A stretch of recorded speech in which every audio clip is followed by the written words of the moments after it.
Koi morenya korom gajuangen geno maranirio makare entarika par kod achiel dueno maraboro ganario prario kod ang'wen odhiambo mar Jumapil arwaki echedoni mar RATIL kaka pile waikoni weche manyien kamo ting'o tieko mar tuke mag Olympics amerumo kawuono e piny mar France. Wami kuku mar wachne kaka piny Kenya no time tukego mag Olympics kachiel gi weche mamoko nyakorom gajuang waikoni e kidieny mokwongo mar chenro mar RATIL eka bang'e twak mar RATIL kaka pile mano mitao kanyo gi George Bati hang ne obedi kanyo gi wende kamoting'o Mark Ouko jatelo mar duol mar jopuonjre kachiel gi Jacob Odhiambo okil bende hang no obedi kanyo gi Walter Okelo ma en apisa mar weche mag telo e kaunti ma Siaya. Gidhi keto piny Kenya e RATIL kawuono kinyaneno welo gin adek omiyo George Bati nowacho ni achiel dhi yiengo RATIL eka ariyo hang ne liere bathe koni gi koni mar RATIL mondo mi hang nwang'e to RATIL hang ne yiengre kamanade e twak mar RATIL. To mokwongo magi thuond weche.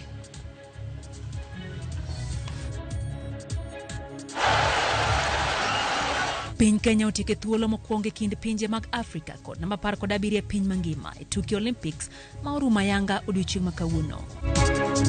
Chama dwaro ng'ama very vibrant manyalo tero chama mbele, manyalo riwo oganda te. Kata oganda mar onagi onego bed ni yudo telo maber manyalo riwo gi kabisa kaka babo riwo jini. To samar telo kochopo. Jaod bura ma Embakasi East Babu Owino osebedo